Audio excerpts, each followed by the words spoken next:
Good morning. Are you on? Are we good? It doesn't sound like it. Okay, great. All right, it's 9:35 a.m. I'd like to start the Health Sciences Committee meeting. I'm going to call this meeting to order. Angela, would you please take roll? Here. Here. Here. Here. You do have a quorum. Thank you. At this point, we will take any public comment. Is there any public comment here in Las Vegas? Seeing none, is there any public comment at Great Basin? Is there any public comment in Reno? I don't even know if they're on. All right, and for those who would like to call in and offer public comment, please dial 669-444-9171 and enter meeting ID 961-6251-7764, passcode 555555. All right. With that, we will move forward to our minutes. The committee will consider approval of the minutes from the December 16th, 2024 meeting. Do I have a motion to approve? So moved by Regent Breger. Second. Okay, I have a Second by Regent Del Carlo. motion by Regent Breger. I have a second by Regent Del Carlo. All of those in favor? Aye. Aye. Anyone opposed? Okay, motion passes unanimously. Okay, I have a chair's report. I wanted to just tell everyone what we're doing is we're working on collaboration, and we're working on making sure that the vital relationships that we have in our community are staying vital, that they are healthy, and that they are moving forward in a positive way. And I think that that's very important. In addition to that, we think it's very important to make sure that we work more like a system, and we continue to try to work together, and we're going to have a couple presentations today, and one of them in particular is going to really talk about how we can do so much as a system. So I'd like to continue to move the needle. We have some great presentations today, and we will continue to have presentations with some meat on them, and if you have any suggestions, anything you'd like for me to bring forth, I'm happy to do so. So thank you very much. All right, moving forward, we'll have item number 4. We have the NSHE Health Sciences update. Dr. Marcia Turner, Associate Vice Chancellor for Health Sciences, will provide an update on health science-related matters concerning the 83rd session of the Nevada Legislature. Dr. Turner may also provide information on other general health science developments. Thank you very much. Dr. Turner. Madam Chair, members of the committee, thank you very much. Good morning, everybody.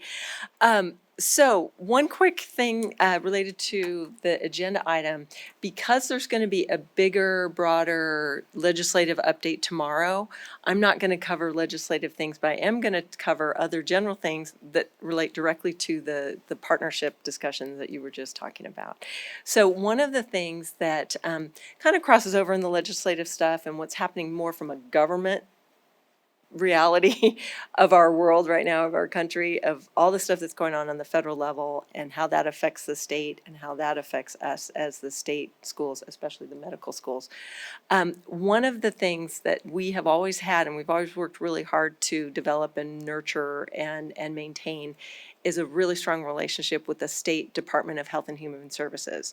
And one thing that's happened that the governor has proposed from his State of the State speech, the Department of Health and Human Services is run by a gentleman by the name of Richard Whitley, and he is an excellent public servant. He's really so smart in his craft. He's a great administrator, and he's been a really great partner to NSHE for years and years. And he has someone that he has brought in to run the Medicaid and more of the business sides of the department, and that's a lady named Stacy Weeks, and she is also just top notch. And so the Department of Health and Human Services is one of the biggest departments in the state. And there's all the service side, but then there's a lot of business side. Like imagine running Medicaid. It's like owning an insurance company. And so there's a lot of other business sides to their mission. And as the state entity, they are the primary intermediary with the federal government. And so there's different federal programs. And this retrospectively, there's a lot of federal programs that have been in existence for a long time, and each state has to be really nimble and proactive in trying to optimize and maximize the federal funding, and they've done a really good job of this. And so I think what the governor did was he recognized that there's more we can do, and those two missions are they're intertwined, but they're separate enough that they deserve their own realm. And so he is creating this special new division. So he's breaking the department basically into two. And so there will be the Nevada Health Authority. And so Stacy Weeks is going to be managing that stuff going forward. And then Richard Whitlow will be managing the traditional health and human services things. We are lucky to have them both there, and they're great partners of ours. And an example of why we're so lucky that, and kudos to the governor for having the foresight to do this just in general to optimize things. Because now with the uncertainty of what's going on at the federal government, we are in a structurally good place as Nevada and us as a sister agency to be able to be ready for whatever comes our way. We don't know what's going to come our way. The discussions around federally what's going to happen to Medicaid, there's the notion that Medicaid's good, no one's going to touch Medicaid, but then at the same time, the dollar figure of the cuts that are being envisioned, if they play out, they may need to dip into Medicaid. So there's all kinds of discussion of what's going to happen, what's not going to happen. No one knows. But in a recent legislative hearing, Stacy and Richard provided the legislature with a really good overview of what could happen, what couldn't happen, how we shouldn't overcorrect, but that we're ready. And so that's something I just put on your radar, that going forward, just know that our folks are looking at it. We have really good partners at the state. So whatever does happen, we're on our toes, not on our heels. So that's one thing as far as the partnerships. And that's one of the beauties of living in a small state where we're all, all together. And so, and being a sister state agency. So it's just great that we have those relationships. So FYI, we'll keep our eye on the ball, and we'll keep you posted as things go forward. Another great opportunity of partnership, I want to just kind of give a little primer before we get into the next topic. We have really amazing dental programs at 3 of our different schools. So UNLV has the School of Dental Medicine, and TMCC and CSN have dental hygiene and dental assisting programs, and I'm probably missing something, and I will let them go into more of the details. But we have had a great opportunity, and I really want to give kudos to these leaders from the provosts to the deans, where there were some opportunities where both schools had something to give and something to gain, and you'll hear more about the details of this new partnership. But it's a really neat example of the benefit of being in a system. And so CSN and UNLV have been working on some specific things that you'll hear about today. But we've also looped in TMCC, because they might not be involved in the specific stuff that's going on right now, but they may benefit. They may also have something to gain. And so Chancellor Charlton asked me to make sure they were part of the loop. And so in this moment in time where these guys organically came together to be partners, because they can share and they can both draft off each other and support each other and do what's best for their students and make sure their faculty have the tools they need to get their jobs done. And what they're talking about isn't going to happen overnight, so it's going to take a while. But the whole idea of coming together is worth noting. And I've been a system watcher for a long time, and this is really neat that this has just come together in an organic way, in a very organized way, and that we've also brought TMCC to the table too. So one of the things we did, just noticing that there's something special about this beyond just the task at hand, we went ahead and I convened a meeting with the provosts and then with the deans and then their direct reports in these programs. And we just had a meeting to get everybody together, to talk about what's going on, and to make sure everybody knows one another. Because everybody's kind of heard each other, and they maybe have met each other and worked together on certain things, or they're aware of the different programs. But, Reno's so far, so, there's sort of, about it, but to what degree do you think about it as like in a partnership way of how can we really plan together and think about how we can optimize things together. So we had this just one meeting to get everybody together, and they've decided to keep meeting. So we're going to have another meeting in April, on April 10th. And it's just, we're calling it the Nevada Dental Coalition, the NSHE Dental Coalition. And it's just a group of folks that are getting together that are have a common mission And, who knows how, maybe they'll just meet quarterly, but at least they'll know who to call if they need something, or if they think of an idea, or if something bubbles up in their industry that it will also affect the other folks. So I just want to give them a high five and kudos that it's a really neat example of exactly what you were talking about. So with that, that's my update for today. Thank you, Dr. Turner. Well, what I love about coalitions and meeting is that you're out of your silos and you're actually working together and you're not repeating things, and you can, I don't know, there's something about that camaraderie that is very important, and I'm really happy to hear that. So does anyone else have any comments or questions for Dr. Turner? Regent Del Carlo? I just have a comment. I was really happy to see UNLV as the big brother take care of the little brother, CSN, and work together, because one feeds the other. I mean, we can't all do this alone. Oh, why did I? There's the big one. You can't get a medical, dental degree at CSN, but you sure can get out those dental hygienists and the X-ray techs and all the ones that need to be there in that dentist's office. So nice. It's nice to see people collaborate, and I think everybody knows I'm all about systemness. And We're having- stronger together. And having one big happy family. Yeah. Well, that's the hardest part in a family. Thank you. But we stick together, so thank you. Thank you. Anyone else? Okay, great. Thank you very much, Dr. Turner. All right. Our next item, excuse me, the workforce gap analysis in connection to health sciences work. We have our Dr. Daniel Archer, who will provide an update on the workforce gap analysis being conducted by the University Center for Economic Development at UNR. The analysis will evaluate the alignment between higher education programs, graduate output, and labor market demands. I'm not going to continue with the item. Everyone can read it for themselves. But Dr. Archer, please go ahead and give us this presentation. Thank you. Thank you very much. Daniel Archer, Vice Chancellor for Academic and Student Affairs. And this is just kind of a preview or heads up, more or less, as this will be really brief. But in the Workforce Committee, we are working with the UNR Center for Business and Economic Development. They are working on conducting a workforce gap analysis here, and they're looking at in-demand occupations in Nevada. They're also looking at our academic programs and our completion numbers for our academic programs. And the focus is really what programs are not producing enough completers. The other piece in this is what programs are producing too many completers. Are we sort of overproducing in certain areas here? And so looking at the gap piece in particular, I would anticipate there probably will be programs like nursing that'll be on there that we already know about, that our institutions are actively working on. But there could also be some other health related programs that are a little bit more under the radar that are not as highly emphasized here. And so the timeline on this is the report should be done at the end of the month.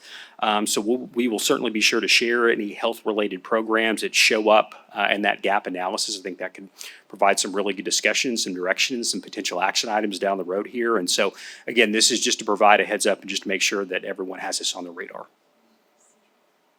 Thank you very much. Does anyone have any questions for Dr. Archer? Okay, seeing none, thank you so much, Daniel. Okay, I'm excited for this presentation. The UNLV School of Dental Medicine, and CSN Dental Sciences are going to make a presentation. I have Dr. James Ma, UNLV School of Dental Medicine Dean, and Dr. Janice Glasper, CSN Engelstadt School of Health Sciences Dean. And I'm excited to hear about your collaborative partnerships, so please come up and share with us.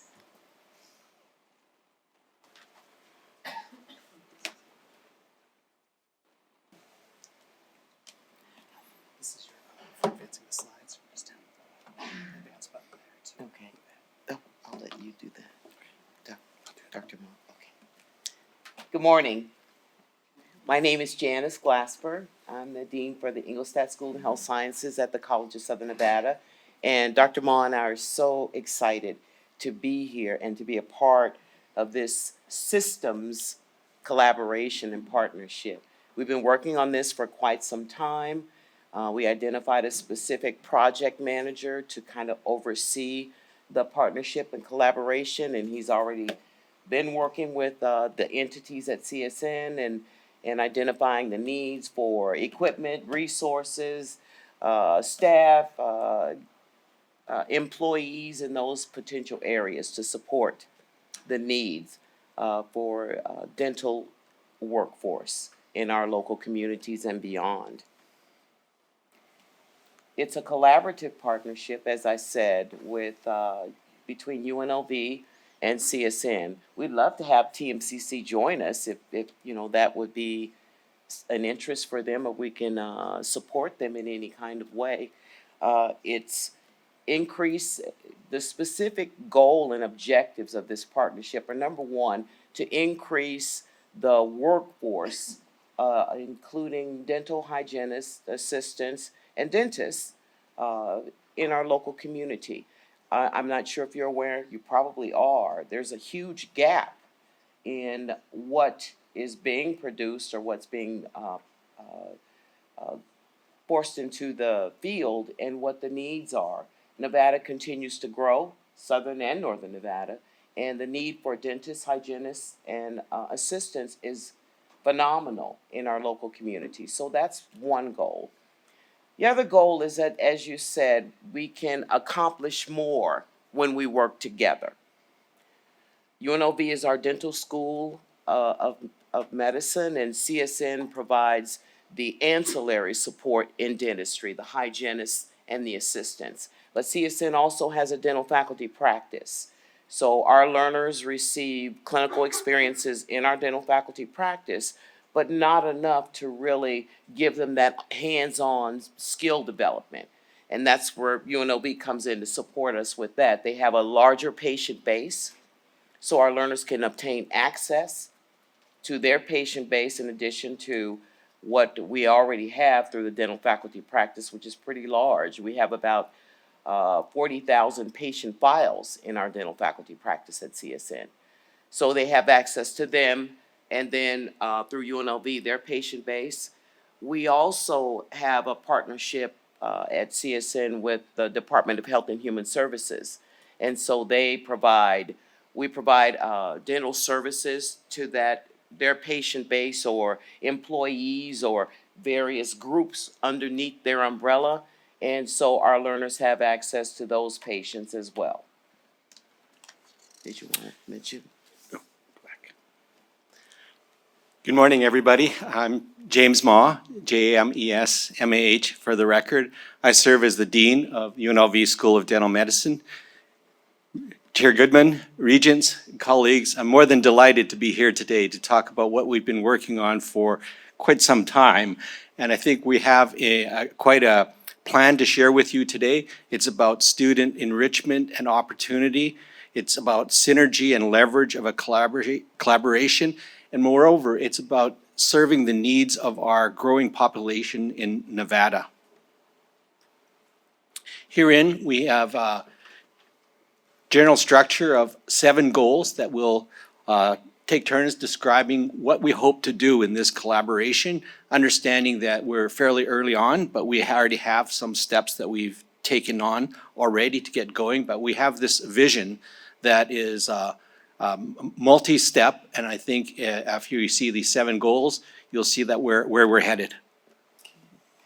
I talked a little bit already about student retention and success in our hygiene and assisting programs. Through this collaboration, as I said, they'll have additional exposure to a larger patient base, which they absolutely need, different patient types with different levels or layers of dental issues and challenges, which helps them to develop their skills, build their knowledge and skills so that they can become hygienists and assistants out there in our local community. Increases retention and graduation rates as a result of this exposure to the additional patient base. We have more patience for them to practice their skills on, develop their skills on. The educational experience, the collaboration between UNLV and CSN increases best practices in dental hygiene and assisting for our side so that our learners are using the most up-to-date equipment and technology, equipment and resources that they would see actually out there in the local community. So through this partnership, we hope to expand, increase the technology and resources we have available at CSN to assist our learners with having top-notch skills when they graduate from our hygiene and assisting programs. So it's not like they go to become employed and then it's like they're exposed to equipment that they've never seen before.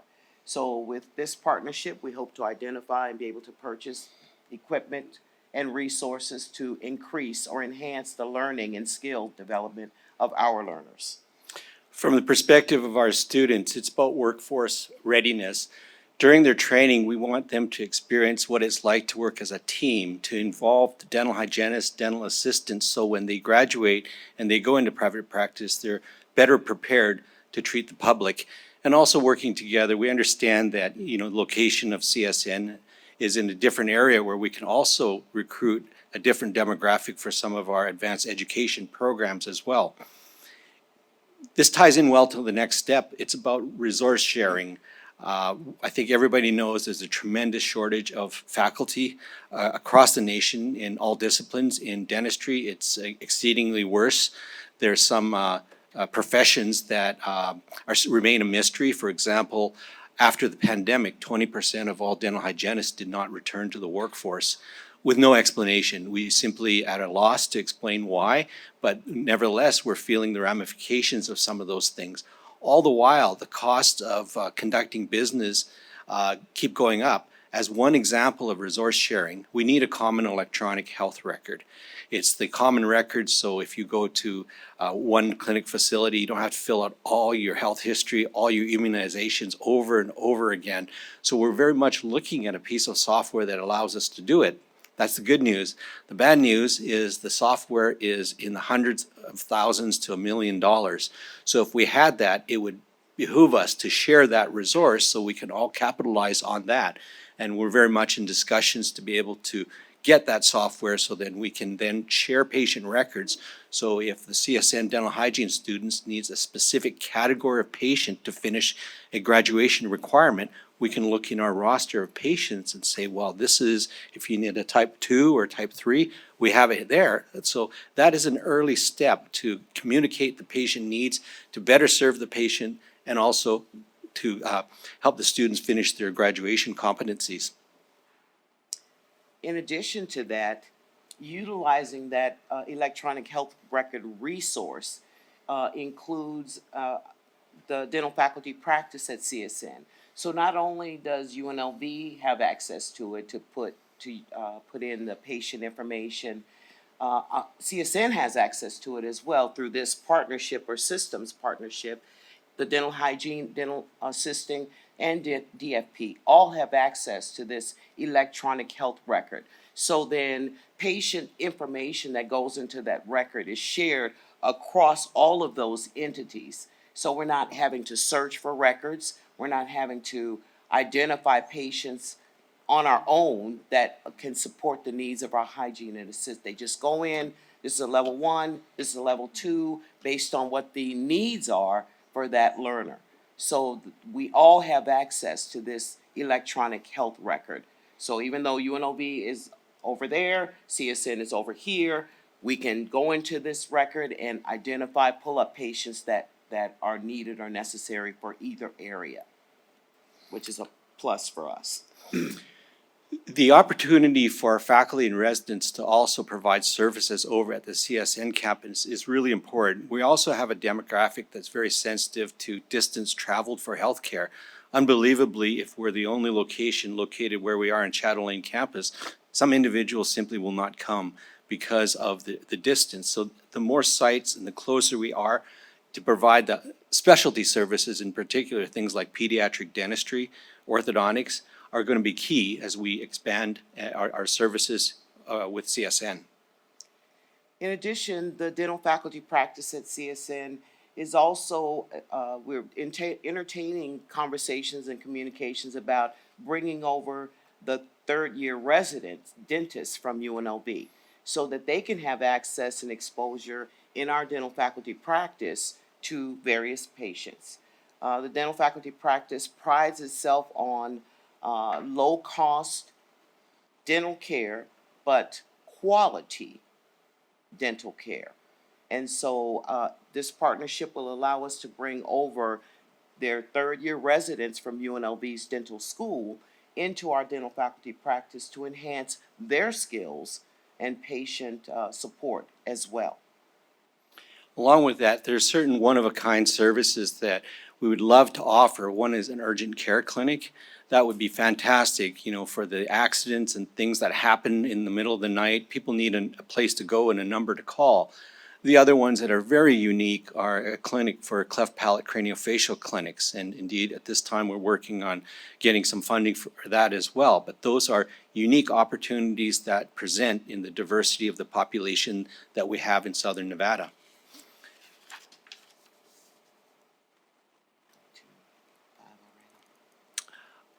Regarding increased community programs, I think this is also about leverage what we can do. There's events where there's a need for dental assistants and dental hygienists. We have enough dentists, but we need ancillary staff, and vice versa. By working together, we can do more and we can treat more patients.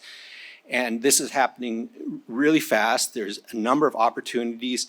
As of recent, different groups have reached out to me as far as, hey, what can we do to participate with, your collaboration so we can better serve people? Just, as an example, I, through an anonymous donor, in the recent couple of weeks, pledged $100,000 in free orthodontic care. Dean Glasper, wouldn't it be great if your students could tell patients, hey, I think I have a place where you could get your orthodontics at no cost? Wouldn't that be fantastic? Absolutely. That's the kind of collaboration that we're aiming for when it comes to increased community engagement. The next area is the new programs. As one example is the Dental Lab Tech program.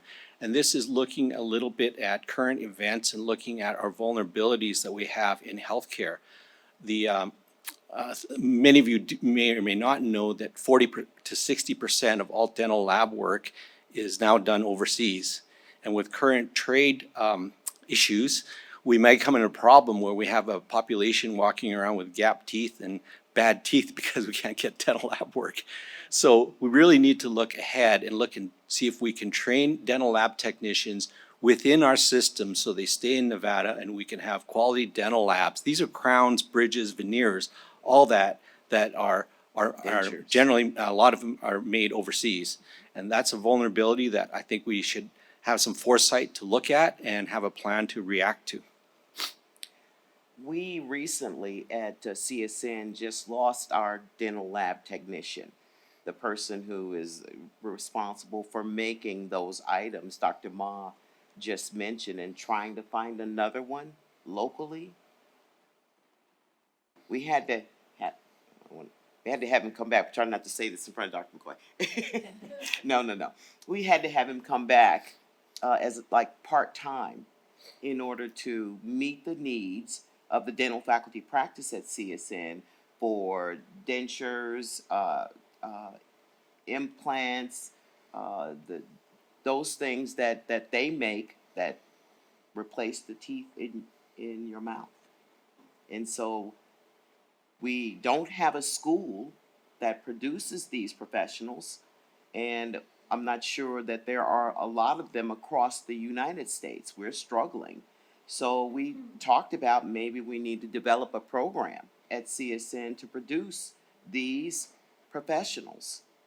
And I want to say also, when we talk about this systems collaboration, it's not just between Dr. Ma and I. It's also a collaboration between our local community of employers who've come in and said, I can offer some scholarships, I can offer some grant funding to support that need or this need. So it's with our local employers. In addition to that, it's also with some of our providers, or I'm sorry, not providers, but vendors like Pacific Dental, Shine, those organizations where we order our supplies and resources from. They have stepped in and said, what can we do? We can assist with, maybe offering some scholarships or, some resources for your learners to use.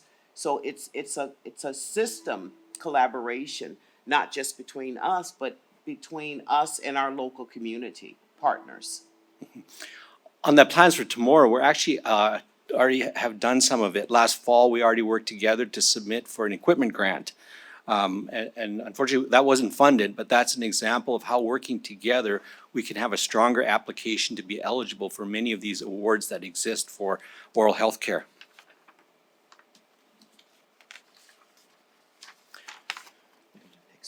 Our planning to date, we've actually looked at it from, we've done our homework in essence, looked at the dental workforce shortage, and we're not alone. If you look across the entire healthcare spectrum, there's tremendous shortage everywhere. People are looking at different solutions. We know that there's a number of solutions, including something called the Dental Compact, which is a collaboration agreement between states to allow license portability. There's other models perhaps to suggest to automatically license foreign dentists. And there's ones that essentially remove the higher education out of the picture, returning to a more of a classic cottage industry apprenticeship model where a person goes into an office and after a certain number of hours and some basic didactic, they get their licensure. So we know that the entire country is looking at models, but out of this, we've done our homework to make sure that whatever we do is right for Nevada. Obviously, we have talked to a number of people. I think one important part is to have community involvement. We've held a couple town hall meetings where we've invited all stakeholders to come and talk about these very things. We've been transparent throughout, and this is what we want to do. These are the problems posed, and these are solutions that other people have proposed. Let's get our heads together and talk about what is right for, again, right for Nevada. We've already got an MOU in place to support this partnership or collaboration between UNLV and CSN. We want to kind of revise it, update our MOU to add additional partners as they come on board. We are continuing to pursue grant funding opportunities through our employers, organizations that support dental services, hygiene assisting dentistry. So looking for grant funding opportunities to support equipment needs, resource needs, replacements, revisions, updates, equipment. It ages and technology keeps on moving. So we want our learners to be exposed to the most up-to-date equipment that they can be exposed to so that their skills are top-notch when they graduate.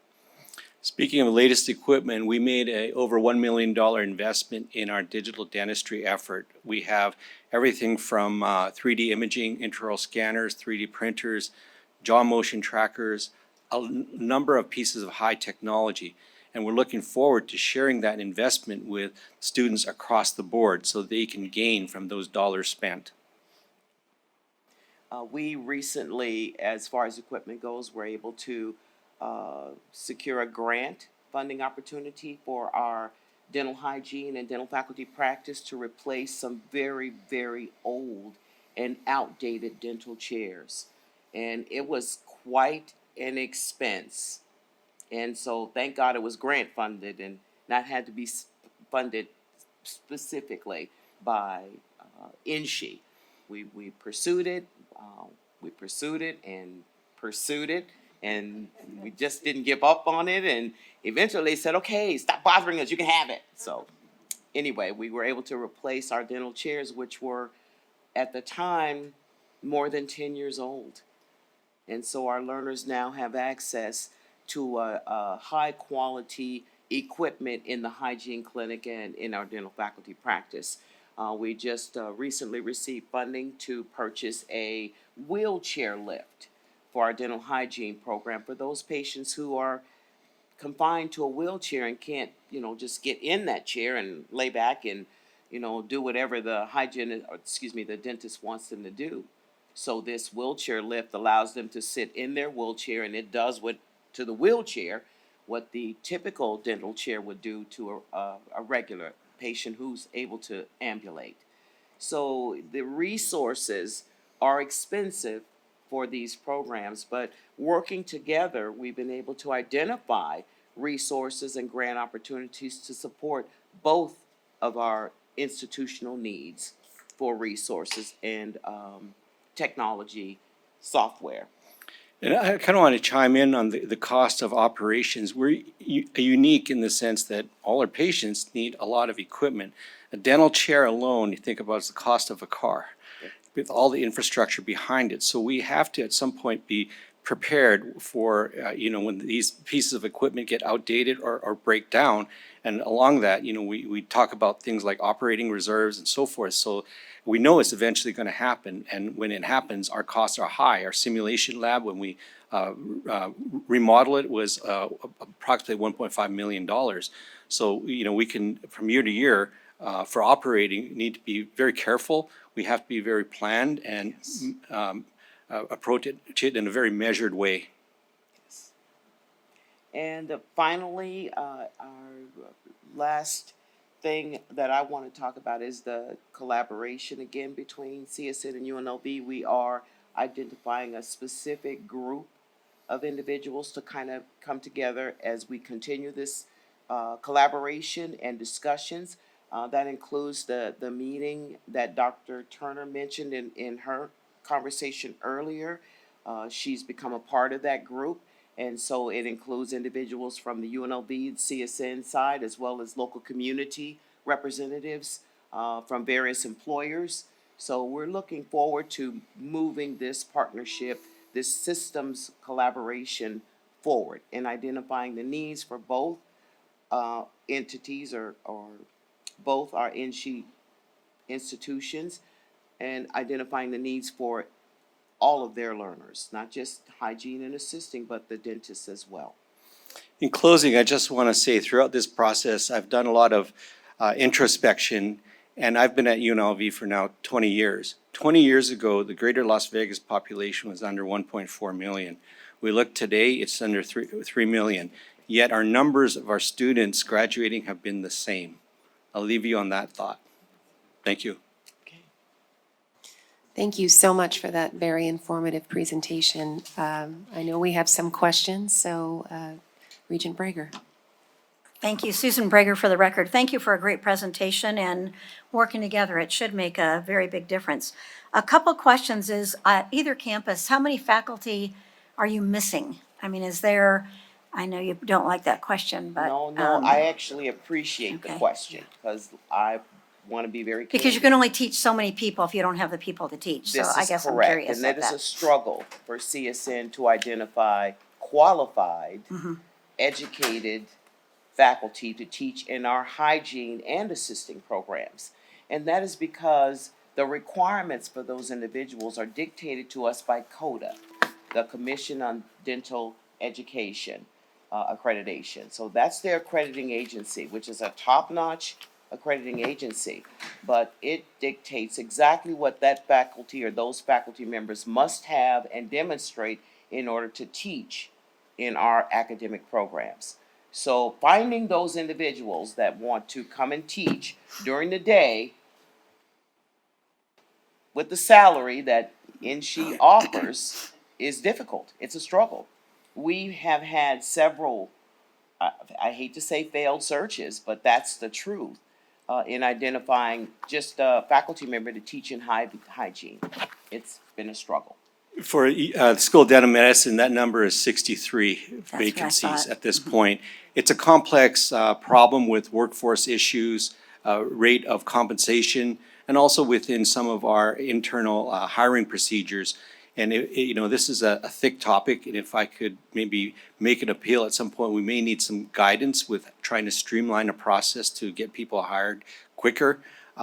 We often have searches, positions that are offered, but by the time we can respond, because of the marketplace, they've found a position elsewhere. So there's a number of issues, but I think systematically, if we take things apart, we can address this issue collectively. Okay, and just a couple more, Chair, if that's okay with you. In regards to the, there's a dental association, correct? Correct. Okay, so do you go before them I know you probably do, I'm just kind of rhetorical, I guess, question. Since they need new dentists also, how many, let me start backwards a little bit. How many of ours that graduate, and I've gone to, I think, since I've been here, each of your graduations, how many dentists leave and do not stay here? And how could we find out, and maybe not today, but maybe it's another agenda item through the chair, how do we encourage them to stay here if a large number are leaving to either continue education or take a job they've been offered somewhere else? And if that's too much for now, I appreciate it. I don't mind a non-answer because I can ask Chair Goodman to bring that back as an item so that you could be well prepared for that. My ballpark estimate is about 50% of graduating dentists stay in Nevada. We can get more specific numbers for an upcoming update. But Okay. yes, we've been trying to work all around with the Nevada Dental Association, even the local constituents and the American Dental Association to see if we can help with retention in Nevada. Okay, last question, even though I have more, but I don't want to belabor things and I can always, Let me also respond to that. I'm sorry, I as didn't far mean as to- That's okay. As far as hygiene and assisting, Uh-huh. it's about the same. 50% of them we lose to other states. However, with this partnership and working with the Nevada Dental Association, we have individuals who have been along on these committee meetings with us to provide their input and support. So, and then also with the employers offering assistance with scholarships and funding opportunities and equipment and resources. We're hoping that with their involvement in this collaboration and partnership, that will increase our retention of these employees in the state of Nevada. Okay. So we lose about 50% as well. thank you, and I appreciate those answers. One last one for now, and then I can always do a new business item if we need. So the urgent care is really, means a lot. I have a huge family, and sometimes something like that comes up and you just have to be in pain through the night because your traditional dentist really doesn't open up shop for that. How do you see over the next 2 or 3 years, let's say, how you're able to, and if it can't be an answer today, I can ask to have that on a further future item. How can we encourage something like that that would make a huge difference on the, Shadow Lane campus, let's say, or CSN, to people know between 6 and 10 at night, let's say, you start out, we're not, not 2 or 3 in the middle of the night, but do you see that there could be success in the future with the help of the board and money resources, of course, which is always an issue? Yes, we have a system in place, availability for walk-ins. We have somebody on call 24 hours and they do the triage. Sometimes it's much more severe than just dental, so we partner with UMC. But in essence, right now, we have a working structure that can take care of people, although there's lots of room to grow that and make it a more robust system. Okay, We do also in the CSN dental faculty practice, we have the same emergency process and procedures for a patient who calls in the middle of the night and has emergency dental requirements or challenges. There is someone on call there also who will come in and assist this patient. okay. And just one quick final, and I don't usually even ask questions in meetings, so this just intrigues me. So, how can we as a board, when you come back again or meet with you, how can we help you to make sure that this dental, the mouth really creates other problems, and Yes, it we know does. that. So how do we help you, and not for today, get to where you are? I'd like you to think about it, because this is important. And to know that dental health in our schools and all that is lacking. So what will it take in the future over the next couple of years, because it takes time, and maybe I can ask Chair Goodman to bring back an agenda item on that. It doesn't, I don't want to do a new business, but just something that she feels equally important about. So I appreciate the answers today. I think we have a long ways to go, and how we keep our students here, number one, how we fill some of your vacancies, number two, and how we look at your salary structure through what we can do as Regents to make sure that we can get the brightest and the best to stay. I would very much welcome to come back and talk about other business items. We've been working with a number of groups. I want to share information about our mouth guard program for student athletes so they can play. agencies like Metro are interested in that because it takes the kids off the streets and focused on a sport. So we have a number of programs that are really positive programs that I think you should be aware of. Okay, thank you for indulging me. I could go on, but I won't. Thank you, Regent Brager. Regent Del Carlo. Thank you. Those are always good questions that you ask. I think I'd love for you to do like the School of Medicines did, North and South, where they went to the legislature. I mean, we have a shortage of doctor, and I know the gap analysis is gonna show that for the dentists and the hygienists too. But I would say, I'd love to see you, over the course of the next 2 years, put a plan together with all the facts and figures to go to the legislature, because I know we're asking, is it 20 million per year to increase our residencies, GME, graduate medical education residencies, because we know that's the reason our doctors leave Nevada. I was wondering why are they, if 50% are leaving Nevada, why, when we've got openings in Nevada? And especially, I was really surprised for you, Dean, to say that 50% of your hygienists and technicians and stuff are leaving too. So what is it? Is Nevada's no longer an attractive place to live? They don't have job placement, the salaries? I don't understand that. Well, I think there are a number of reasons that they leave. We don't pull that information, but just from word of mouth, it's family issues or family concerns. They want to be closer to family. Inability to find the correct position in Nevada. The rumors and innuendo out there in the community about Nevada not being, I would say, up there in the top 10 for health care and quality health care. And it's declined I've been in healthcare for 30 plus years. I'm an ultrasound technologist by trade, but the reputation, let me call it that, of healthcare in Nevada is not great. It just isn't. And it's declined over the years. And we're hoping through this partnership that we'll be able to increase that reputation of having good quality dental care and services offered in this state. And so I believe that's part of it. Maybe salary. We struggle, and we only have three vacant positions in our hygiene, just 3. We've been trying to fill them for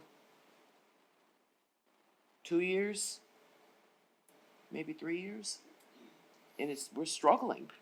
And if I can't get the qualified individuals to come in and teach, it's hard to address the educational needs of our learners. So I hope that answered your question. A couple of other pieces talking about lack of daycare and lack of education.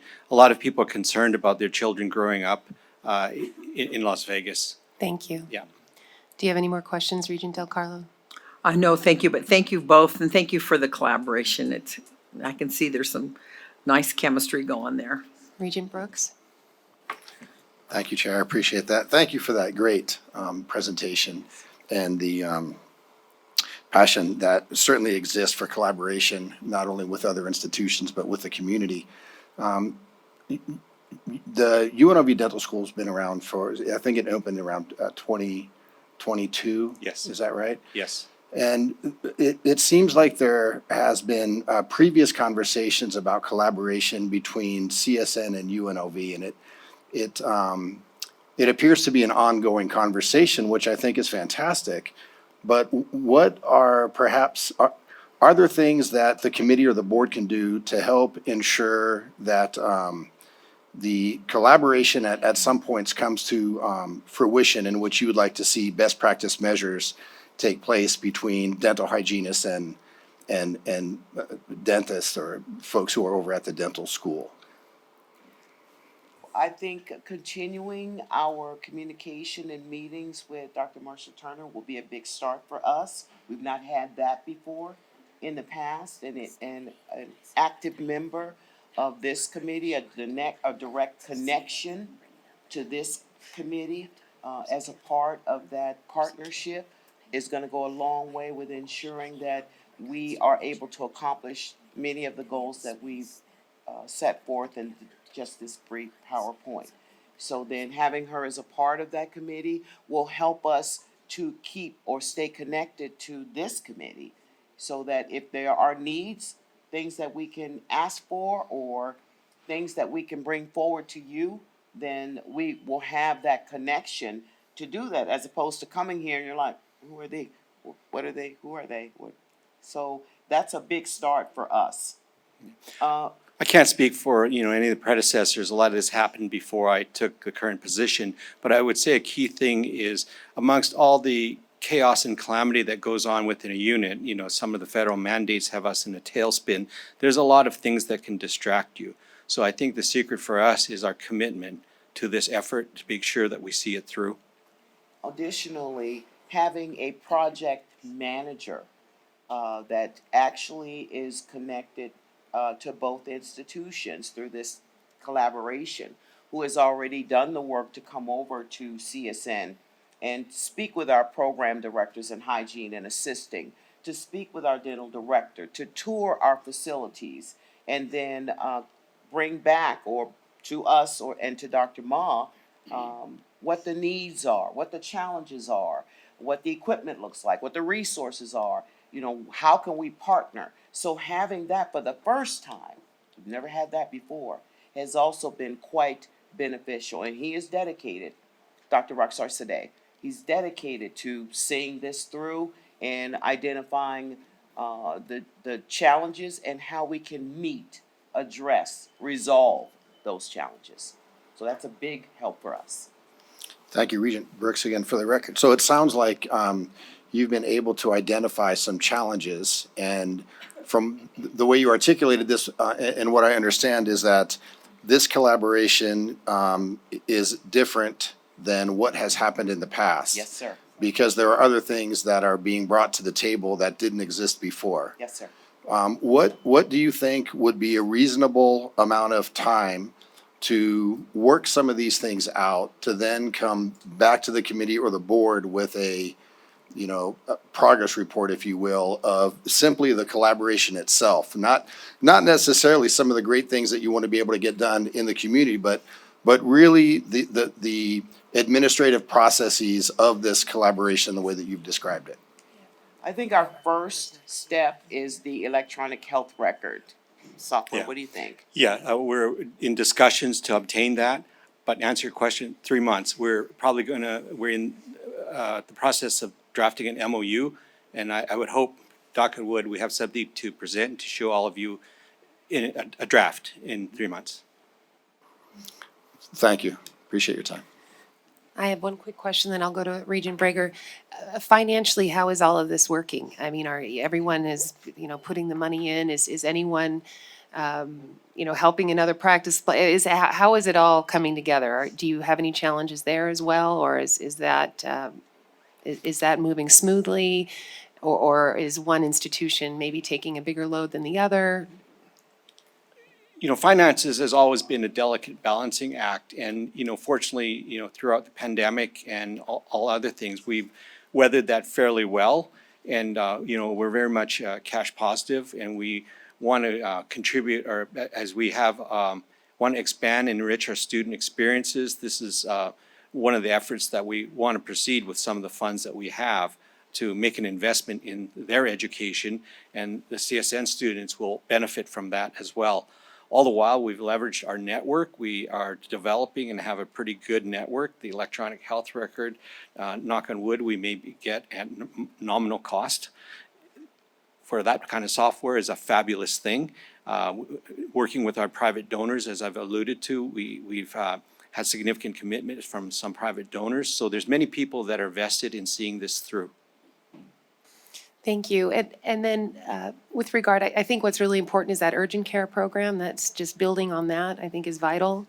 Also, the dental lab, I didn't even realize how much of that was coming in from out of the country. Great expense as well to our institutions to have to pay for that equipment, those resources, to come in from out of the country. It's a great expense. And the dental lab how is that program working? And do you have someone in the foundation office that is, like, I mean, you kind of package this stuff up and go out there. It seems like this is something that would really be attractive to donors. Yes, very much so. We're working with UNLV Foundation for this. Okay, great. Great. CSN's foundation has also been apprised and will hopefully, I'm sure they will come on board. But Great. currently, there is no program existing in the state of Nevada for this. And that's really what I'm keying in on is, when there aren't programs like that, when we know nationwide that there's a shortage of these kinds of individuals that do this work, it seems to me that this should be a priority for our system, because then we can provide this incredible need. So I just think we need to be strategic and smart about things like that. Obviously, you've hit on it, but let us help you, move this forward, because it's those kinds of programs, if they're not happening anywhere and there's a shortage of that kind of person, those are the programs we should be keying in on. So we can have an offline conversation about that, but I appreciate your presentation today. Regent Brager has one more thing to say. She has to keep it short. I promise. And this can be, Susan Brager for the record. So when you mentioned childcare, so I'm the chair of the Governor's Workforce Childcare Subcommittee, because we're finding people can't go to work or go to school because they have nowhere. Can we have a conversation, not today, but later on that offline, so that maybe we can work with you on this committee to find out if you have a spot, maybe we have a place to make that happen. We're looking to do a pilot, so I'd love to speak with you about that. Love to talk further on that. Okay, thank you. Absolutely, absolutely.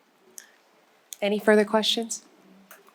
Thank you so much for the presentation. We look forward to some of those offline conversations. Thank you all so much for your time. Thank you. I don't know where I have next. Okay, new business. I don't like that. Items for consideration at future meetings may be suggested. Does anyone have any new business items? I'm good. All right, no new business items. Public comment. Quickly, I'd like to say I'd like to welcome Regent Jennifer McGrath to our committee. Thank you for being here. We're thrilled to have you. Thank you so much, Regent Goodman. Appreciate it. Yeah, we're grateful. Thank you. Okay, moving to public comment. Is there any public comment here at Nevada State? Okay, any public comment at GBC? Any public comment at UNR? All right, SCS, is there any public comment on the phone? There are no callers for public comment at this time. Thank you very much. All right, with that, the meeting's adjourned. Thank you very much.